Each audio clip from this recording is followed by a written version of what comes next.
नमस्कार दोस्तों। आज हमारी बायोलॉजी के इम्पोर्टेंट क्वेश्चन की फिफ्थ क्लास है, जिसमें हम railway, SSC, MP police, UP police के हिसाब से इम्पोर्टेंट क्वेश्चन पढ़ने वाले हैं। आज का हमारा पहला क्वेश्चन है, लाइसोसोम आत्महत्या की थैली है क्योंकि उसमें। अब भाई हम उसको आत्महत्या की थैली क्यों बोल रहे हैं, उसमें ऐसा क्या है जिसे हम उसे आत्महत्या की थैली बोलते हैं। तो सबसे पहले हम देख लेते हैं कि लाइसोसोम क्या होता है। लाइसोसोम क्या होता है? एक सेल में एक ऑर्गेनेल होता है, एक कोशिका का अंग होता है, जिस कोशिका अंग होता है, कोशिका अंग होता है जो क्या करता है, इमरजेंसी की स्थिति में, आपातकाल की स्थिति में जब सेल को ऊर्जा की जरूरत होती है, तो उसको जब ऊर्जा नहीं मिल पाती तो वो क्या करता है, जो और ऑर्गेनेल्स होते हैं और बाकी कोशिका अंग होते हैं ना, तो उनको क्या करता है, खाना चालू कर देता है, मतलब उनको नष्ट करना चालू कर देता है। उस इसीलिए हम उसको क्या बोलते हैं, आत्महत्या की थैली। मतलब वो खुद के आसपास के जो अंग है उनको खत्म कर देता है और बाद में फिर खुद को भी खत्म कर लेता है, इसलिए उसे हम आत्महत्या की थैली बोलते हैं। लेकिन भाई ऐसा उसमें क्या है? उसमें ऑप्शन है हमारे पास, जल अपघटक एंजाइम, परजीवी क्रिया, या फिर भोज्य रिक्तिका, या फिर अपचयी एंजाइम। तो लाइसोसोम में क्या होता है, जल अपघटक एंजाइम पाए जाते हैं, जल अपघटनी एंजाइम पाए जाते हैं। वो क्या करते हैं, सेल के जो बाकी ऑर्गेनेल्स हैं, बाकी अंग हैं, उनको धीरे धीरे खत्म कर देते हैं, इसलिए हम उसको आत्महत्या की थैली बोलते हैं। अगला क्वेश्चन है हमारा, वायुमंडल में कार्बन डाइऑक्साइड की मात्रा कितनी है? ये तो बहुत ही सरल क्वेश्चन है, तो सबको पता है, सीधा सीधा आंसर है इसमें 0.03%, लेकिन अब हो गई है लगभग 0.0004% वायुमंडल में कार्बन डाइऑक्साइड की मात्रा हो चुकी है। अगर ये भी आए तो ये भी सही अपडेट, जो इंटरनेट पे डाटा देखोगे तो वो यही मिलेगा। अगला क्वेश्चन है हमारा, अंतिम रूप में जैविक ऊर्जा किससे प्राप्त होती है? अंतिम रूप में जैविक ऊर्जा किससे प्राप्त होती है? भाई हमने कार्बोहाइड्रेट लिया, कार्बोहाइड्रेट या कुछ भी हमने खाया, तो खाने के बाद कहाँ पहुंचेगा? वो पेट में पहुंचेगा, फिर वो पचेगा, पचने के बाद उसकी जो ऊर्जा है वो आखिरी में किस रूप में हमें मिलती है? तो खाना पचाने का काम कौन करता है? पेट में खाना पचाने का काम होता है, लेकिन जो ऊर्जा बनाने का काम करता है, उसको मुख्य रूप से जो कार्बोहाइड्रेट को पचाता है वो कौन होता है? माइटोकॉन्ड्रिया होता है। कौन होता है? माइटोकॉन्ड्रिया होता है। इसको हम अर्ध स्वशासी कोशिका उपांग भी कहते हैं। क्या कहते हैं? अर्ध स्वशासी कोशिका उपांग। क्यों कहते हैं? क्योंकि इसमें अपना खुद का डीएनए पाया जाता है। क्या पाया जाता है? खुद का डीएनए पाया जाता है, और इसको हम कोशिका का रसोई घर भी कहते हैं। क्या बोलते हैं इसको हम? कोशिका का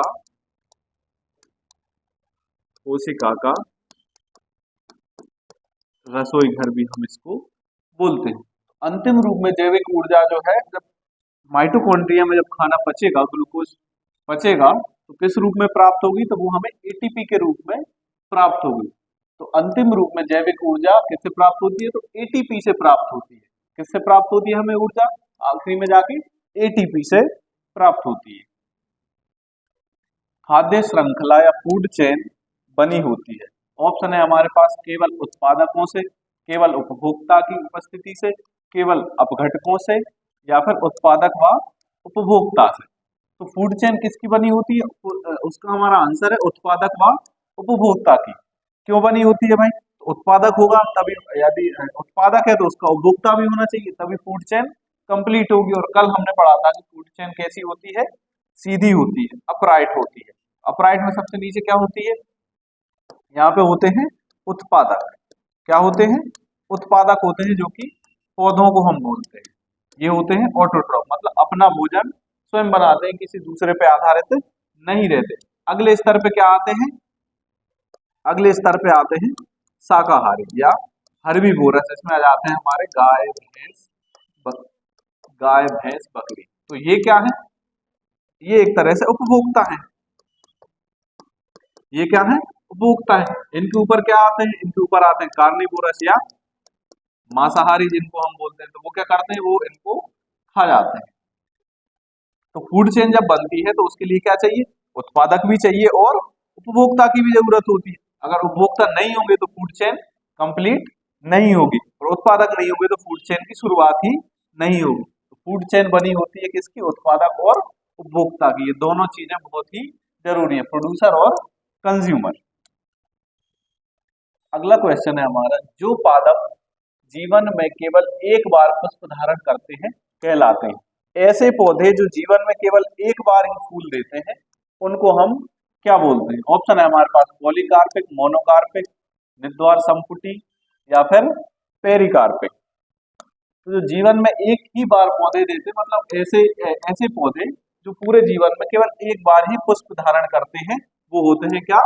मोनोकार्पिक। मोनो से मतलब है सिंगल, कार्पिक से मतलब है सिंगल बार फूल देते हैं। तो ये कैसे होते हैं? केवल एक बार ही पुष्प धारण करते हैं। और ऐसे पौधे जो बार बार पुष्प धारण करते हैं, जो बार बार पुष्प धारण करते हैं उनको हम क्या बोलते हैं? पॉलीकार्पिक। जो बार बार पुष्प धारण करेंगे वो होंगे पॉलीकार्पिक। जो एक बार ही पुष्प धारण करेगा वो क्या होगा?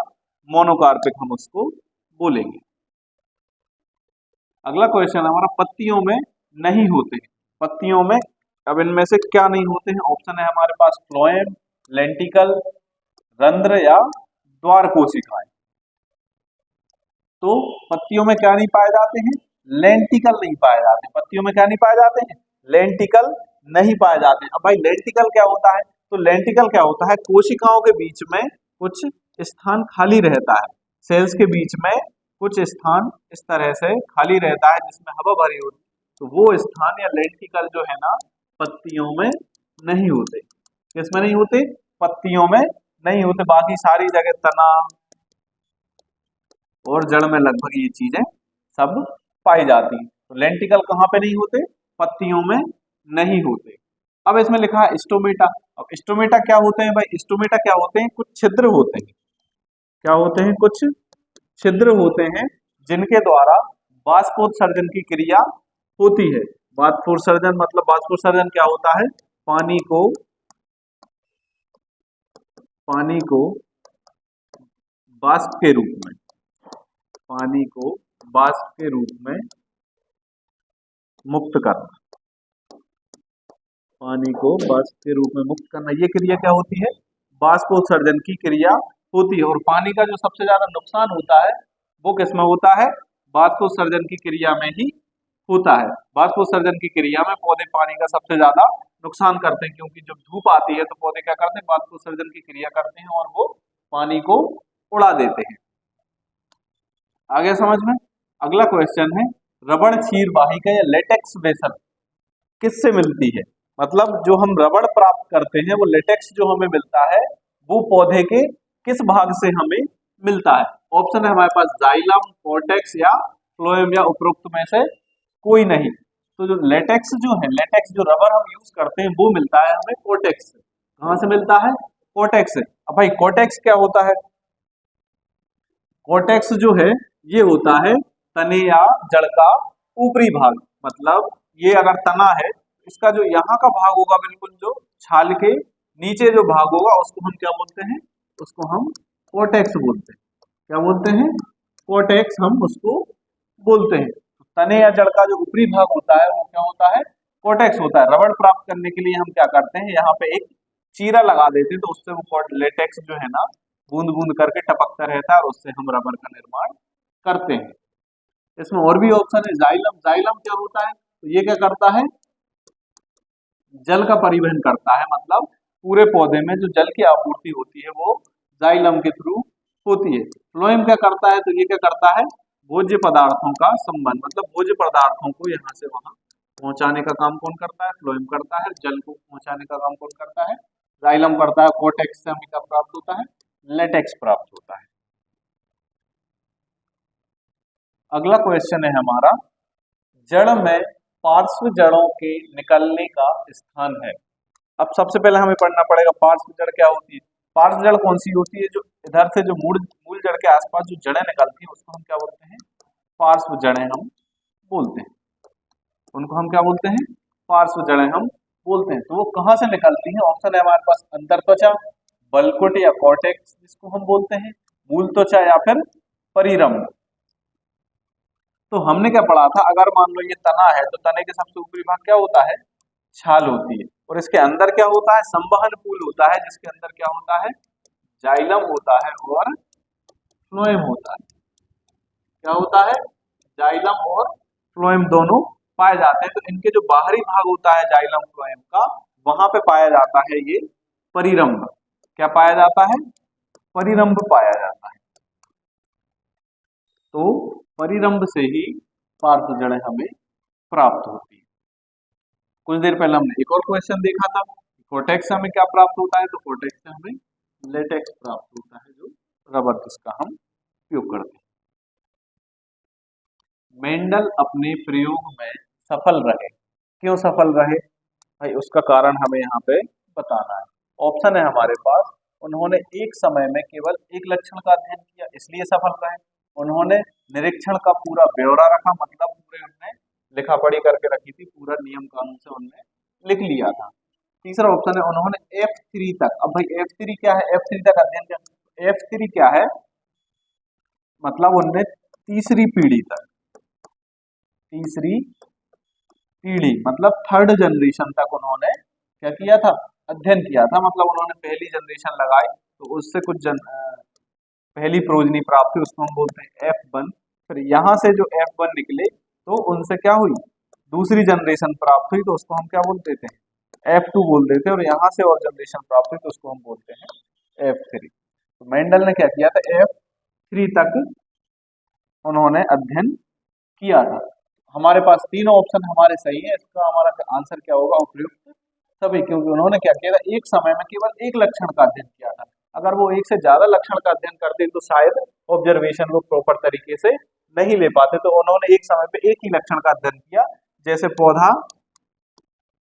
पौधे की लंबाई, जैसे उन्होंने क्या देखा, पौधे की लंबाई, मतलब एक बार अध्ययन किया तो केवल पौधे की लंबाई पे ही अध्ययन किया। या फिर उन्होंने एक बार अध्ययन किया तो क्या किया, बीज का आकार, क्या किया उन्होंने, बीज का आकार, मतलब उन्होंने एक समय पे केवल एक ही लक्षण का अध्ययन किया, इसलिए वो अपने रिसर्च में सफल हो पाए। दूसरा पॉइंट है, उन्होंने निरीक्षण का पूरा ब्यौरा रखा, मतलब उन्होंने जो प्लांट लगाए, जो रिसर्च के लिए उन्होंने प्लॉट लगाए, उनका क्या रखा, पूरा निरीक्षण, मतलब उस समय पे जो भी प्लांट थे वो किस तरह से बढ़ रहे हैं, क्या उनमें चेंजेस आ रहे हैं, तो उसका क्या रखा, पूरा लिखित ब्यौरा रखा, जिससे क्या रहा, उन्हें पूरी चीजें याद रही काफी समय तक और F3 जनरेशन तक।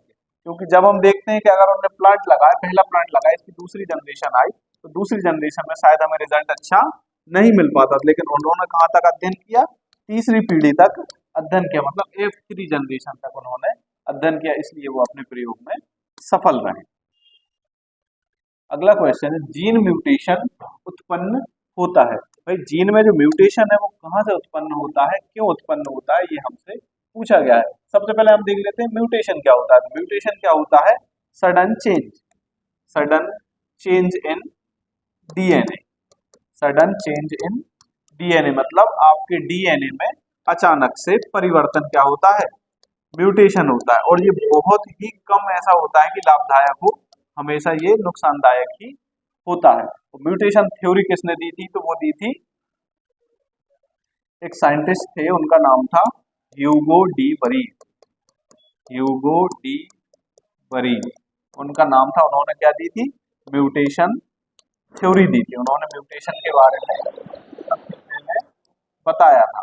तो म्यूटेशन पे जो थ्योरी थी वो किसने दी थी, ह्यूगो डी बरीज ने दी थी। हमसे पूछा गया है भाई जीन म्यूटेशन उत्पन्न होता है, क्यों होता है। ऑप्शन है हमारे पास, प्रजनन के कारण, सहलग्नता या लिंकेज के कारण, नाइट्रोजनी बेस के क्रम में परिवर्तन के कारण, या फिर डीएनए के जीन में क्रम में परिवर्तन के कारण। तो म्यूटेशन जो उत्पन्न होता है वो होता है डीएनए में जीन के क्रम में परिवर्तन अगर हो जाता है। अगर डीएनए ये है तो इस पे जो जीन अपनी स्थिति से अगर भटक जाते हैं, इनके क्रम में क्या हो जाता है, परिवर्तन हो जाता है। जैसे हम देखते हैं यहाँ पे ये डीएनए के दो हमने स्टैंड बना लिए हैं, यहाँ पे जैसे ए है, बी है, सी है और डी है। यहाँ पे क्या है, 1 है, 2 है, 3 और 4 है। अगर इसमें चेंज हो जाए, जैसे हमने देखा कि ए बी के बाद क्या था, सी डी था, सी डी की जगह क्या हो गया, डी बीच में आ गया, सी इधर पहुंच गया। इधर पे अगर हम चेंज देखते हैं तो 1 2 इधर पे 4 आ गया और यहाँ पे 3 आ गया, मतलब ये चेंज हो गया। तो इसको हम क्या बोलेंगे, इसको हम बोलते हैं म्यूटेशन,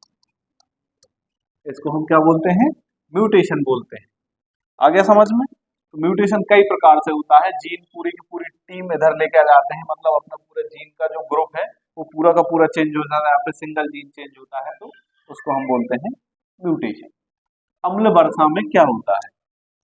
भाई अम्ल वर्षा में क्या होता है? हमारे पास ऑप्शन है, सल्फ्यूरिक अम्ल होता है बहुत ज्यादा, ओजोन होती है, या फिर नाइट्रस होती है, या फिर नाइट्रेट्स होते हैं।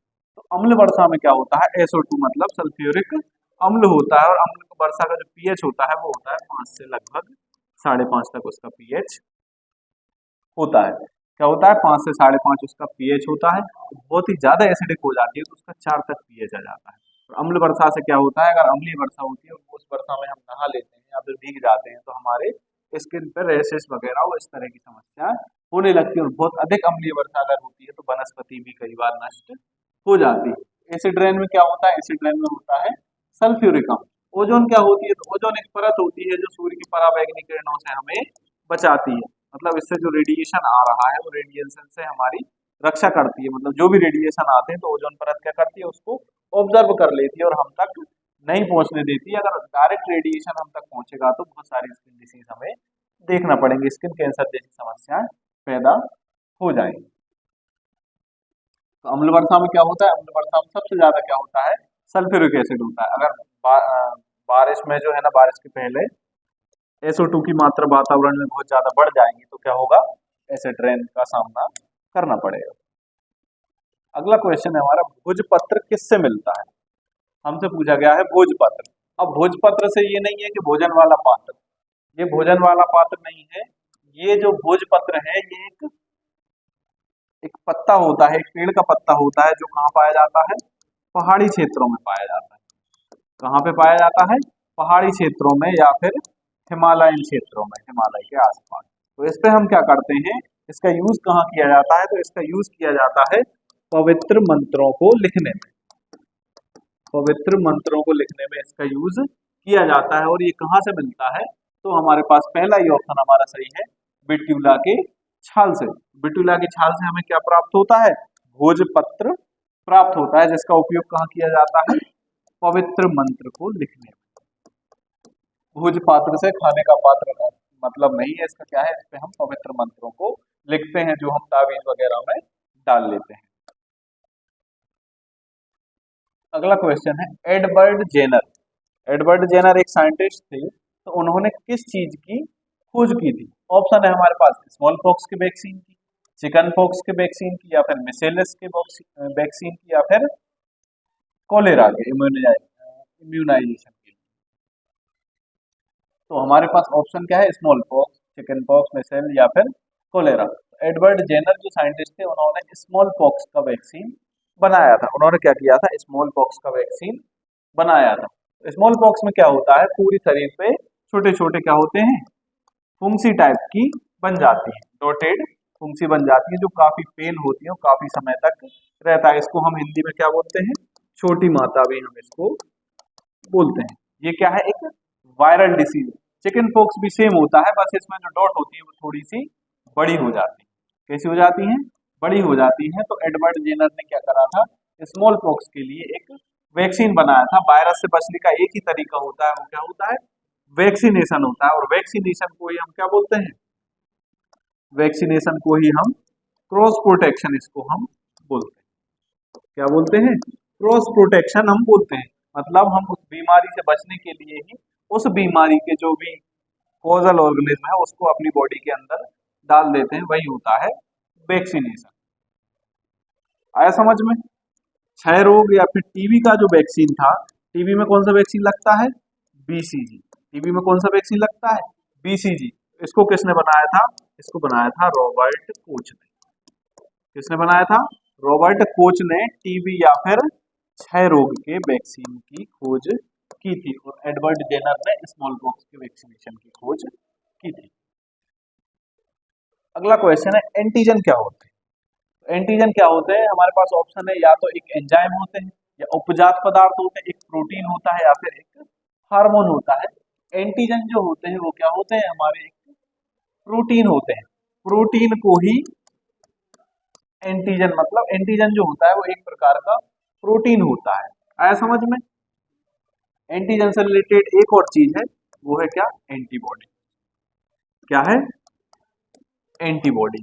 एंटीबॉडी क्या होती है भाई? जब हमारे शरीर में कोई बाहरी चीज आ जाती है, मतलब बाहर से कोई कॉजल ऑर्गेनिज्म आ गया, तो हमारी बॉडी उसके लिए क्या करती है? उससे बचाव के लिए कुछ प्रोटीन का निर्माण करती है, कुछ उसके मतलब खिलाफ कुछ चीजें बनाती है, तो उसी को हम क्या बोलते हैं? उसी को हम बोलते हैं एंटीबॉडी। क्या बोलते हैं हम? उसी को एंटीबॉडी हम बोलते हैं। आगे समझ में? जब कोई चीज हमारी बॉडी के अंदर जाती है, तो उससे बचने के लिए हमारे शरीर में जो है ना कुछ चीजों का निर्माण होता है, उसी को हम क्या बोलते हैं? एंटीबॉडी बोलते हैं। और एंटीजन क्या है? एक प्रोटीन है। एंटीजन क्या है? एक प्रोटीन है। सभी कवक सदैव होते हैं। सभी कवक सदैव क्या होते हैं? ऑप्शन है हमारे पास, स्वपोषी होते हैं, ऑटोट्रॉप होते हैं, या फिर हेटरोट्रॉप्स होते हैं, या फिर परजीवी होते हैं, या फिर मतोपजीवी होते हैं। ऑटोट्रॉप मतलब क्या होता है? जो अपना भोजन स्वयं बनाते हैं, जो अपना भोजन स्वयं बनाते हैं, उसको हम क्या बोलते हैं? ऑटोट्रॉप बोलते हैं। तो इसमें क्या आते हैं? इसमें आते हैं पेड़ पौधे। क्या आते हैं? पेड़ पौधे आते हैं, क्योंकि वो अपना भोजन जो है ना स्वयं बनाते हैं। हेटरोट्रॉप कैसे होते हैं? हेटरोट्रॉप मतलब होते हैं शाकाहारी भी होते हैं और मांसाहारी भी होते हैं। पैरासाइट क्या होते हैं? पैरासाइट ऐसे होते हैं जो किसी अन्य जीव के अंदर अपनी जीवन यापन करते हैं, मतलब किसी अन्य जीव पर निर्भर रहते हैं पूरी तरह से। मतलब एक जैसे पैरासाइट होते हैं, तो पैरासाइट कैसे होते हैं? कोई उनके पास होस्ट होना चाहिए, कोई एक होस्ट है, उसकी बॉडी के अंदर घुस जाएंगे, उसकी बॉडी पे अपना जीवन यापन करते हैं, मतलब उससे एक पोषण लेते हैं, उसके ऊपर ही अपना जीवन यापन करते हैं। जैसे किल्ली होती है, किल्ली हमने ज्यादातर देखी है गाय से जाके चिपक जाते हैं, मतलब वो क्या है? एक पैरासाइट है। वो क्या करती है? गाय का खून चूसती रहती है, उसको कुछ नहीं करना, गाय का खून चूसेगी और उसे बीमार करेगी। तो वो अपना भोजन कहाँ से लेगी? गाय से लेगी। मृतोपजीवी क्या होता है? मृतोपजीवी ऐसे होते हैं जो सड़े गले चीजों से अपना भोजन प्राप्त करते हैं। तो जो कवक जो है वो सदैव कैसे होते हैं? सेप्रोफाइट होते हैं, मतलब सड़ी गली चीजों से इन्हें कोई मतलब नहीं है कि हमें बहुत अच्छा खाना चाहिए, इन्हें सड़ी गली चीजें मिलती रहे, वो उससे अपना जीवन यापन करते रहते हैं। अगला क्वेश्चन है हमारा, कवकों में संचित भोज्य पदार्थ प्रायः होता है। भाई कवक जो है, कवक में अगर कवक खाना खा रहे हैं तो अपनी बॉडी में किस फॉर्म में वो अपना भोज्य पदार्थ संचित रखते हैं? ऑप्शन है हमारे पास, मंड, प्रोटीन, लिपिड, या फिर ग्लाइकोजन या तेल। तो कवक जो होते हैं वो भोज्य पदार्थ किस फॉर्म में संचित रखते हैं? ग्लाइकोजन या तेल के फॉर्म में संचित रखते हैं। आए समझ में? कवक अपने भोज्य पदार्थ को बॉडी में कैसे रखते हैं? या तो ग्लाइकोजन में चेंज कर देंगे, या फिर उसको फैट या फिर ऑयल में चेंज कर देंगे। किसके उत्पादन में ईस्ट का उपयोग होता है? किसके उत्पादन में ईस्ट का उपयोग होता है? ऑप्शन है हमारे पास, इथाइल अल्कोहल या एथिल अल्कोहल, या फिर एसिटिक एसिड, या पनीर, या फिर दही। किस चीज में हम ईस्ट का उपयोग करते हैं? एथिल अल्कोहल के उत्पादन में हम किसका यूज करते हैं? ईस्ट का यूज करते हैं। मतलब एथिल अल्कोहल कैसे बनाया जाता है? फर्मेंटेशन के पश्चात बनाया जाता है, तो उसमें हम कैसे करते, किसका यूज करते हैं? हम उसमें ईस्ट का यूज करते हैं। अगला क्वेश्चन है हमारा, आरएनए की संरचना में डीएनए में उपस्थित थाइमीन के स्थान पर होता है। मतलब आरएनए जो है, आरएनए की संरचना में डीएनए में उपस्थित थाइमीन, डीएनए में क्या पाया जाता है? थाइमीन होता है। तो उसके स्थान पर आरएनए में क्या होता है? इनमें क्या होता है? नाइट्रोजनी क्षार पाए जाते हैं। डीएनए और आरएनए में क्या पाए जाते हैं? नाइट्रोजनी क्षार। तो ये दो प्रकार के होते हैं। पहला होता है क्या? प्यूरिन, जिसको हम बोलते हैं प्यूरिन। तो दूसरा क्या होता है? पिरामिडीन। दूसरा क्या होता है? पिरामिडीन। तो मैं डीएनए का बता देता हूं। तो डीएनए में प्यूरिन जो है वो क्या होता है? पहला होता है क्या? Adenine, adenine. और दूसरा क्या होता है? ग्वानिन। क्या होता है? ग्वानिन होता है। और इसमें जो है ना, ये है प्यूरिन। ये दोनों नाइट्रोजनी बेस या नाइट्रोजनी क्षार जो है ना, ये क्या है? प्यूरिन है। अब अगला अपना आता है पिरामिडीन। पिरामिडीन में क्या जाते हैं? अपना थाइमीन आ जाता है। पहला क्या जाता है? थाइमीन आ जाता है। तो दूसरा क्या जाता है? साइटोसिन आ जाता है। क्या जाता है? साइटोसिन आ जाता है। आ गया समझ में? तो आरएनए में जो है ना, ये थायमीन की जगह पे क्या आ जाता है, यूरेसिल आ जाता है। क्या आ जाता है, यूरेसिल आ जाता है। तो डीएनए में ये ये 3 पाए जाते हैं, इसके अलावा क्या होता है चौथा, थायमीन होता है। क्या होता है चौथा, थायमीन होता है डीएनए में। आगे समझ में? और आरएनए में क्या होता है, थायमीन की जगह क्या आ जाता है, यूरेसिल आ जाता है। बाकी प्यूरिन पिरामिडिन कैसे रहते हैं, सबके सेम रहते हैं, बस इस थायमीन की जगह यूरेसिल हो जाता है, तो उसको हम बोल देते हैं आरएनए। आरएनए को बोलते हैं राइबोज न्यूक्लिक एसिड, और डीएनए को बोलते हैं डीऑक्सी राइबोज न्यूक्लिक एसिड। तो ये दोनों क्या है, अनुवांशिक पदार्थ। क्या है ये दोनों, अनुवांशिक पदार्थ। अगला क्वेश्चन है, डेयरी के दूध तथा पादप पदार्थों का किण्वन फर्मेंटेशन करने वाला जीवाणु है। अब जो दूध है, डेयरी से हम दूध लाते हैं, दूध से हम क्या बनाते हैं, दही बनाते हैं। उसका जो फर्मेंटेशन है वो उसका कौन सा जीवाणु करता है, ऑप्शन है हमारे पास बेसिलस, एसिटोबैक्टर, या फिर राइजोबियम, या फिर लैक्टोबैसिलस। तो दूध से जो दही बनता है वो बनता है लैक्टोबैसिलस के कारण। लैक्टोबैसिलस क्या होता है, एक जीवाणु होता है जो कि क्या करता है, दूध में उपस्थित लैक्टोज को क्या करता है, लैक्टोज को सड़ा देता है, या उसका फर्मेंटेशन करता है, जिससे क्या होता है, दही का निर्माण हो जाता है। आया समझ में? तो लैक्टोबैसिलस लैक्टिस एक जीवाणु है जो कि क्या करता है, दूध का फर्मेंटेशन करता है। अगला क्वेश्चन है, वायरस, ऐसा कौन सा वायरस है जो नीली हरी शैवाल जो होती है, या फिर जिसको हम काई बोलते हैं, उस पर क्या करते हैं, संक्रमण कर देते हैं। ऑप्शन है हमारे पास फेज, या फिर बैक्टीरियोफेज, या फिर साइनोफेज, या फिर मोजेक वायरस। तो इसमें जो है ना, साइनोफेज एक ऐसा कॉजल ऑर्गेनिज्म है या बैक्टीरिया है जो क्या करता है, नीली हरी शैवाल को संक्रमित कर देता है, या फिर उसमें रोगों को उत्पन्न करता है। नीली हरी शैवाल में क्या करता है, संक्रमण पैदा करता है। क्या करता है वो, साइनोफेज के द्वारा होता है। एक और ऑप्शन में हम देख रहे हैं कि इसमें क्या लिखा है, बैक्टीरियोफेज लिखा है। अब भाई बैक्टीरियोफेज क्या होता है, तो बैक्टीरियोफेज एक ऐसा जीव है जो क्या करता है, वायरस को खत्म कर देता है। वायरस या फिर बैक्टीरिया क्या करता है, वायरस या फिर बैक्टीरिया दोनों को क्या करता है, बैक्टीरियोफेज खत्म कर सकता है। तो ये कहाँ पाया जाता है, ये हमारे गंगा नदी के पानी में पाया जाता है, जिसके कारण क्या होता है, गंगा नदी का पानी खराब नहीं होता, क्योंकि उसमें जो भी बैक्टीरिया वायरस आते हैं, ये बैक्टीरियोफेज उसको क्या करता है, खत्म कर देता है या फिर खा जाता है। तो ये क्या करता है, वायरस और बैक्टीरिया को खत्म कर देता है, तो उसको हम क्या बोलते हैं, बैक्टीरियोफेज बोलते हैं। मोजेक वायरस क्या होता है, मोजेक वायरस पौधों में एक बीमारी है। मतलब मोजेक वायरस से पौधों में एक बीमारी पैदा होती है, जिससे क्या होता है, पौधों के पत्ते कैसे हो जाते हैं, पीले हो जाते हैं। हमें सोयाबीन में बहुत ज्यादा देखने को मिलता है ये मोजेक वायरस का प्रकोप जो है ना, सोयाबीन में बहुत ज्यादा देखने को मिलता है। तो जो नीली हरी शैवाल में संक्रमण करते हैं वो कैसे होते हैं, वो होते हैं साइनोफिल्स। अगला क्वेश्चन है हमारा, निम्नलिखित में से कौन सबसे छोटा जीव है। हमसे पूछा गया है कौन सबसे छोटा जीव है। वैसे तो हमने किसी को ही नहीं देखा, विषाणु को भी हमने, ये भी छोटा ही होता है, जीवाणु में ईस्ट भी और माइकोप्लाज्मा, ये सब कैसे हैं, सारे के सारे सूक्ष्म जीव। ये क्या है, सभी सूक्ष्म जीव है, लेकिन इनमें से भी सबसे छोटा कौन सा होता है, तो वो होता है माइकोप्लाज्मा। क्या होता है, माइकोप्लाज्मा। और ये पौधों में बहुत ज्यादा बीमारी पैदा करता है।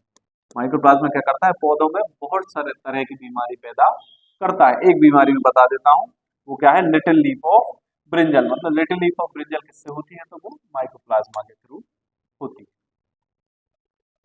अगला क्वेश्चन है हमारा, निम्नलिखित में से सहजीवी जीवाणु या फिर सिम्बायोटिक बैक्टीरियम क्या होते हैं। सबसे पहले हम देख लेते हैं कि सहजीवी क्या होता है। सबसे पहले हम देखते हैं कि सहजीवी क्या होता है। सहजीवी मतलब ऐसे जीव होते हैं जो अपने होस्ट से कुछ भोजन प्राप्त करते हैं और होस्ट को भी कुछ ना कुछ देते हैं। मतलब ये क्या करते हैं, फ्री में नहीं रहते, जहां पे रहते हैं वहां पे किराया देते हैं। मतलब हम तुम्हारे घर में रह रहे हैं तो कुछ तुम्हें भी देंगे। तो वो ऐसे जीव क्या कहलाते हैं, सहजीवी कहलाते हैं। परजीवी कैसे होते हैं, जो केवल लेते हैं, कुछ देते नहीं है। मतलब किसी भी होस्ट से अपना भोजन प्राप्त करेंगे लेकिन उसको कुछ भी नहीं देंगे, देंगे तो उसको बीमारियां दे सकते हैं। तो निम्नलिखित में से सहजीवी जीवाणु या सिम्बायोटिक बैक्टीरियम क्या है? ऑप्शन है हमारे पास नाइट्रोसोमोनास, नाइट्रोबैक्टर, राइजोबियम या फिर क्लोस्ट्रीडियम। तो राइजोबियम एक ऐसा जीवाणु है जो कहाँ पाया जाता है? जो दाल वाले पौधों की जड़ों में, गठानों में पाया जाता है। वो क्या करता है? दाल वाली गठानों, पेड़ों की जड़ों में पाया जाता है और अपना भोजन वहां से लेता है और उन्हें क्या देता है? उन्हें क्या प्राप्त करवाता है? उन्हें नाइट्रोजन प्राप्त करवाता है। मतलब वहां से अपना भोजन लेगा और उन्हें नाइट्रोजन देगा, जिससे पौधों की ग्रोथ होगी। आ गया समझ में? तो सहजीवी जीवाणु कौन सा है? वो है हमारा राइजोबियम। 48 नंबर वाला हमारा क्वेश्चन है, साबूदाना हमें किससे प्राप्त होता है? साबूदाना हम कहाँ से प्राप्त करते हैं? ऑप्शन है हमारे पास पाइनस, हरे शैवाल से, साइकस या फिर आवृत बीजी पादप से। तो साबूदाना हमें प्राप्त होता है साइकस। साइकस एक पौधा होता है जिससे हमें क्या होता है? साबूदाना प्राप्त होता है। इसमें एक और ऑप्शन है कि आवृत बीजी क्या होते हैं? तो आवृत बीजी की डेफिनेशन होती है कि ऐसे पौधे जिनका बीज फल के अंदर होता है, फल के अंदर होता है, उसको हम बोलते हैं आवृत बीजी। और अगर फल के बाहर है, कहाँ है? फल के बाहर है, तो उसको हम बोलते हैं अनावृत बीज। उसको हम क्या बोलते हैं? अनावृत बीजी हम उसको बोलते हैं। नेक्स्ट क्वेश्चन है हमारा, कुनैन प्राप्त की जाती है। तो कुनैन कहाँ से प्राप्त की जाती है और कुनैन होती क्या है? ये एक दवाई होती है जिसका यूज हम करते हैं मलेरिया को रोकने के लिए। किस लिए करते हैं हम? मलेरिया को रोकने के लिए करते हैं। और ये हमें सिनकोना वृक्ष से प्राप्त होती है। कहाँ से प्राप्त होती है? तो सिनकोना से हमें प्राप्त होती है। अगला और लास्ट क्वेश्चन हमारा क्या है? अधिकांश ईंधन, अधिकांश ईंधन के रूप में प्रयुक्त पौधे प्राप्त होते हैं किस कुल से? ये कुल हमें दिए गए हैं, माइमोसाइडी, ग्रेमिनी या फिर मालवेसी या फिर क्रूसीफेरी। तो मालवेसी एक ऐसा कुल है जहां से हमें क्या प्राप्त होते हैं? अधिकांश हमें फ्यूल या फिर ईंधन हमें प्राप्त होता है।